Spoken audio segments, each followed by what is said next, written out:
皆様こんにちは。このチャンネルはバンドメイドの一丁名手がいろいろ個人的な意見や感想をつぶやいていくチャンネルです。今回は高松モンスターでの給仕の翌日、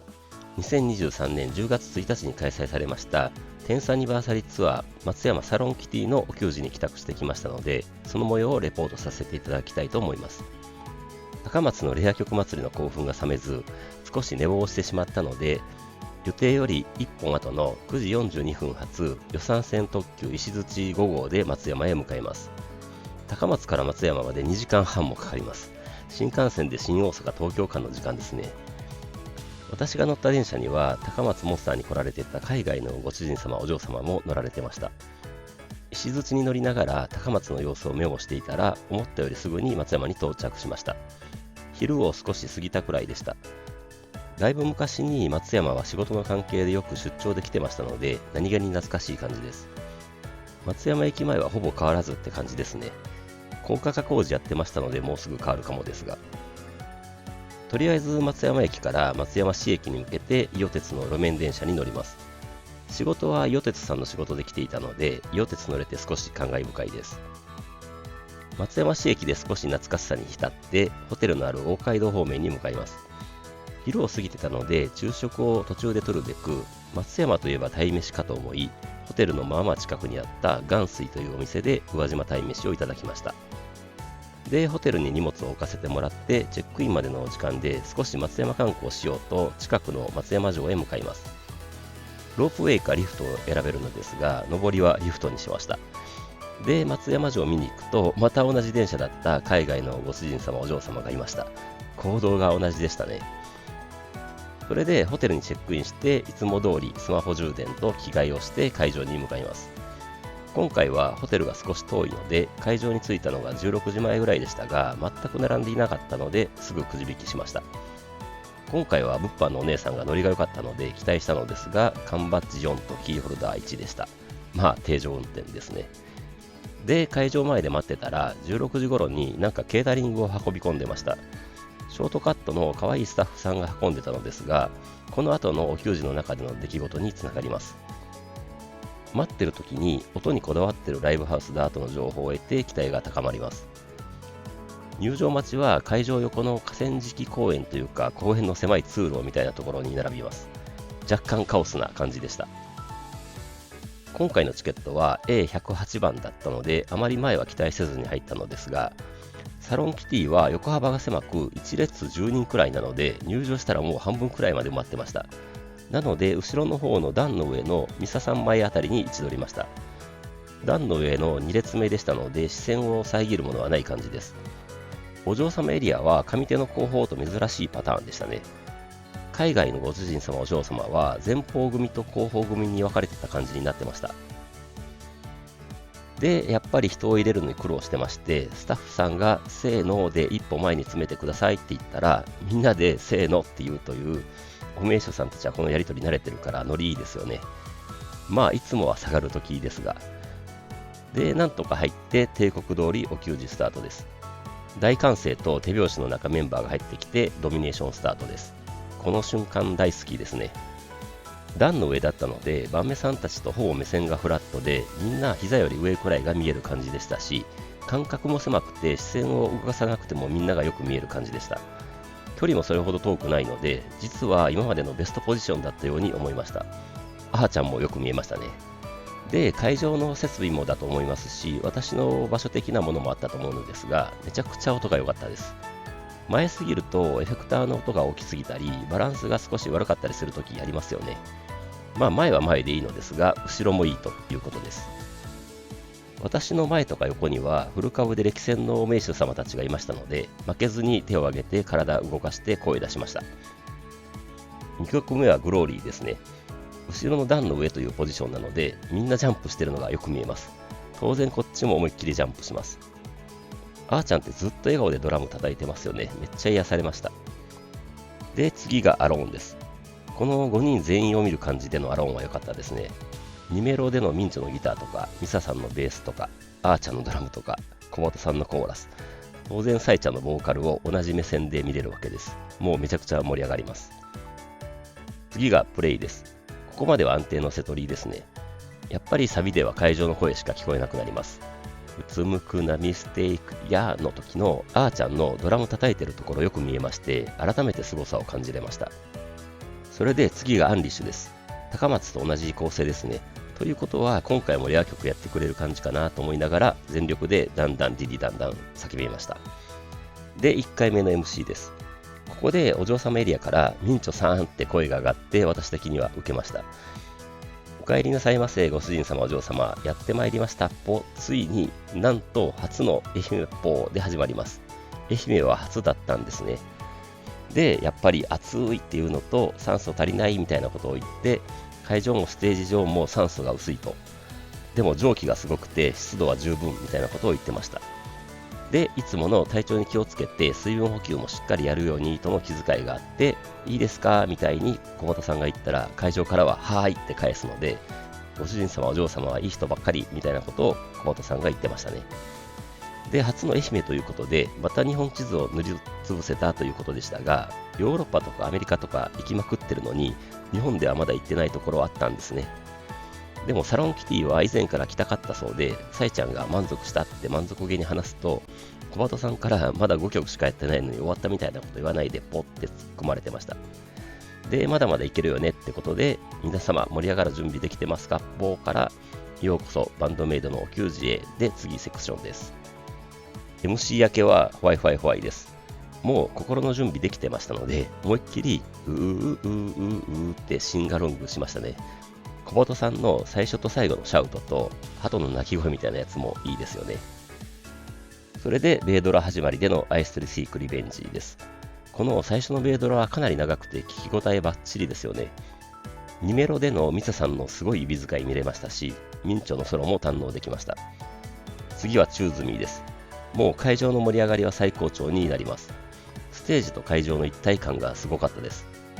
小鳩さんの笑顔も良かったですね。それで曲終わりでこれまで通りサイちゃんがはけて小鳩曲となりますが、なんと今回もブライテストスターです。3会場連続でやってくれました。会場もだいぶノリがわかるようになってきて、ちゃんととか手拍子も入り始めましたね。でも歌詞の聞き取りはまだまだで、ブライテストスターとか一番星とか言ってるように思うのですが、結構早口な感じの歌なのでいまいち分かってません。で、From Now On です。4人を同時に見ながらの From Now On は初めてでした。みんなすごいです。ミンチョミサさんは目立ちますが、小畑さんあーちゃんもめちゃくちゃすごいですね。で、2回目の MC です。サイちゃんの盛り上がってるかーで始まります。で、ステージからは私たちがいる上段は蒸気で雲みたいになって見えないということで、エアコン出力を上げたみたいで、そうするとステージ上に何か埃みたいなものが降り注いで、あーちゃんとか避難してたのですが、サイちゃんは季節外れの雪だと動じない感じでした。サイちゃんっぽかったです。でも雪って汚いんだよ、食べちゃダメだぞって教えてくれます。でも後ろからあーちゃんが食べてたって期待通りの回答をしてくれます。で、その声がやっぱり大きくて通る声だったので、小本さんがビクッとして、さえちゃんからもう10年もやってるんだから慣れてっけみたいに言われてました。で、さえちゃんからラーメン屋さんに向いてるって言われて、あーちゃんがいらっしゃいませって叫びます。で、小本さんから以前本当に間違ったからいらっしゃいませはダメみたいなやり取りがあったのですが、確かこの辺で急にミサさんがめちゃくちゃハキハキ喋ってみんながびっくりします。小鳩さんがどこまで聞こえたかみたいなことを会場に聞いて、会場も大盛り上がりです。確かに私にもはっきり聞こえました。あーちゃんの声が大きいからマイクを設置してもらえないということでしたね。で、あーちゃんの声がでかいエピソードとして、スイスの山での山彦があーちゃんのだけレベルが違ったというのを披露してくれました。で、相変わらずミサさんがハキハキ喋るので、理由を聞いたら、10時間寝たからだそうでした。高松からは夜移動したらしいのですが、松山に着いてすぐに寝たそうです。ライブの間に10時間寝れるってすごいねってサイちゃんに呆れられてました。ということで、ミサさんはよく寝るとハキハキ喋るようになるので、これからもよく寝るようにということになりました。サイちゃんからミサちゃんは注目されすぎると照れて嫌になるということと、ステージで酒飲むのも緊張をほぐすためということを教えてくれます。なので、ミサさんいじりは一旦やめて、ご当地 T シャツの話になります。今回のカラーは何かという質問に、私の前のご主人様が、言っていいって聞いたら、サイちゃんがいいよって返す感じのやり取りがあって、坊ちゃん団子って言ったら当たりってことだったのですが、小鳩さんがあの人いつも当てるとか、さえちゃんが昨日は外してたよとか言い出します。なんでもバンベさんたちは顔は当然で、声だけでもご主人様お嬢様のことを覚えているらしくて、あの人の声がしたけど姿が見えないみたいなこともあるらしいです。すごい羨ましいですね。私も声出して覚えてもらわないと思いました。で、何かのミスかなんかでイヤモニにクリック音かカウントが入ってしまったみたいで、小本さんがクリック音とかを説明しているときに、さいちゃんがなんか歌おうかって冗談で言いながら、小本さんにビューティー&ザ・ビーストって言ったので会場大盛り上がりです。小本さんからそういうこと言うと期待しちゃうからって怒られてましたが、さいちゃんは歌わそうとして歌詞を覚えてないのみたいに煽ります。で、小本さんが毛細血管が熱くなる脱法みたいに言ったら、さいちゃんが神経衰弱眠くなるって返します。すると会場で歌い始める人がいて、ここはスナックじゃありませんってたしなめられてました。で、いつもはおまじないタイム前にある初めて帰宅した人をここで聞いてました。かなり多く手が上がって驚いてました。で、そのうちで愛媛の人って聞いたら、それもめちゃくちゃ多くて盛り上がってました。やっぱり地元の方は待ってたって感じなんですね。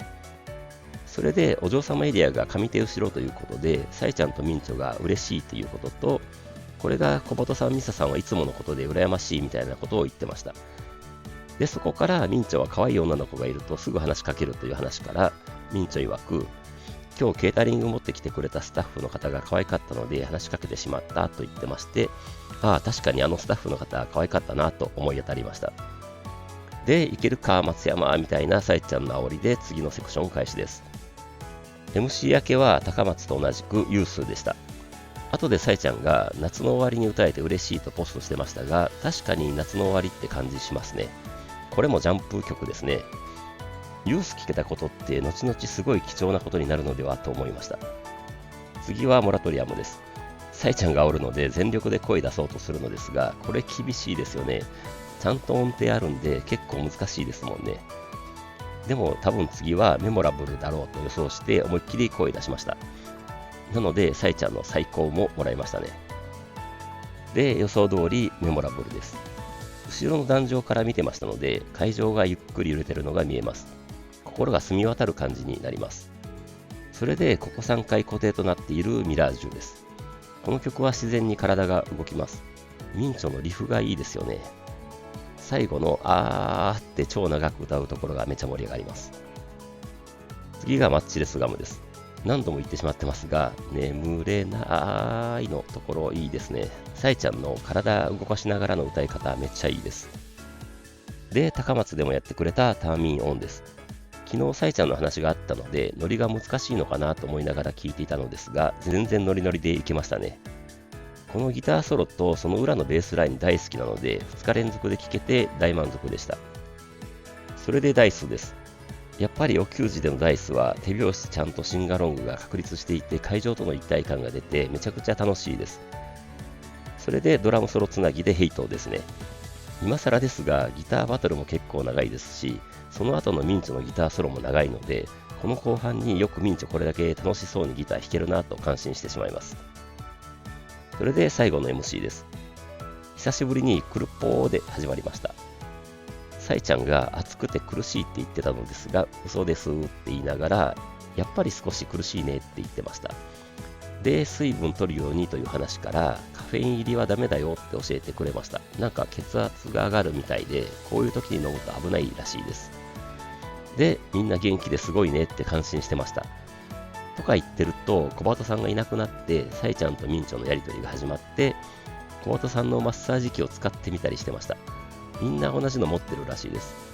ミンチョがすごくいいんですよって言ったら PR してるみたいになってしまって、いやいや宣伝してるわけじゃなくてねみたいな感じになってました。で、サイちゃんが自己管理必要とか筋トレ教えようかとか言ってくれてました。ぜひ聞きたかったですね。で、小鳩さんが戻ってきてセットリストの話になります。10周年ということで久々の曲もやってるということで四国だけになるかもって感じでした。ここでサイちゃんは天の弱だという話も出て、今後の球児の瀬戸りはどうなるのか予想がつかない感じになりました。で、海外も2回行って日本に戻ってきて成長したという話があって、海外のご主人様お嬢様もたくさん来てくれるという話になります。で、サイちゃんがアメリカでも来てくれてたご主人様だよねと言いながら最前列あたりの海外のご主人様に言ってましたが、やっぱり顔を覚えてるんですね。ここで小本さんからグローバルな感じのお給仕にどんどんなっていくという感慨深い言葉もあり、日本のご主人様お嬢様ともお互いで交流しましょうねという感じになってました。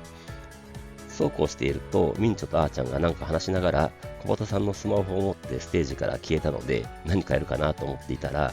会場への照明ブースに入って、そこの窓から会場の様子を撮影していたみたいでした。ちょうど私たちのいる真上だったので見えませんでしたが、前方フロアにいる人たちが後ろを見てみんなが手を挙げる感じになってました。小鳩さんがお給仕のたびに小鳩の携帯に知らない写真が増えるって怒ってました。で、サイちゃんを撮るという感じになって、前に小鳩さんがいたので、小鳩さん自身が小鳩邪魔かなって横にずれたのですが、なんで私の携帯なのに私が邪魔なのって気づいて訂正してましたが、サイちゃんのいつもの小鳩のものはみんなのものみたいないじりで、小鳩さんがプライベートがなくなるって抵抗するのですが、そもそもプライベートないよねみたいな感じになります。このメンバーでの10年考えたら、親より一緒にいるよねって話になり、365日中360日くらい会ってる濃さがあるということみたいです。盛りすぎって声も出てましたが、本当にそんな感じみたいですね。以前一緒にお風呂にも入ると言ってましたよね。本当に仲いいんだろうなと思います。昨日のミンチョのお名手様へのお便りで言っていた通り、5日ぶりでもう話すことがいっぱいで止まらなくなって MC も長くなったとのことでした。この辺りでミンチョとあーちゃんが戻ってきて、ミンチョが照明の方にお子様いくつになりましたかとか聞いてたら、 MC 聞かなきゃいけないのでって言われて、ああ仕事中ですよね、ごめんなさいみたいになったらしいです。ミンチョ節炸裂ですね。サイちゃんからミンチョも仕事中でしょみたいに突っ込まれてましたが、いつも通りミンチョは悪くない、小鳩が全部悪いということで落ち着きます。で、なんか小鳩さんがミンチョにコーヒーとかおごることになってしまいます。で、あーちゃんも何か言いたいことがあるということで、小鳩さんがお立ち台の端に立っていたようで落ちそうなので気をつけるようにという感じでした。サイちゃんからも、お前はすぐ落ちるから気をつけろみたいに言われてましたね。実はサイちゃんは本当に心配してますよね。で、やっとおまじないタイムに入れるようになります。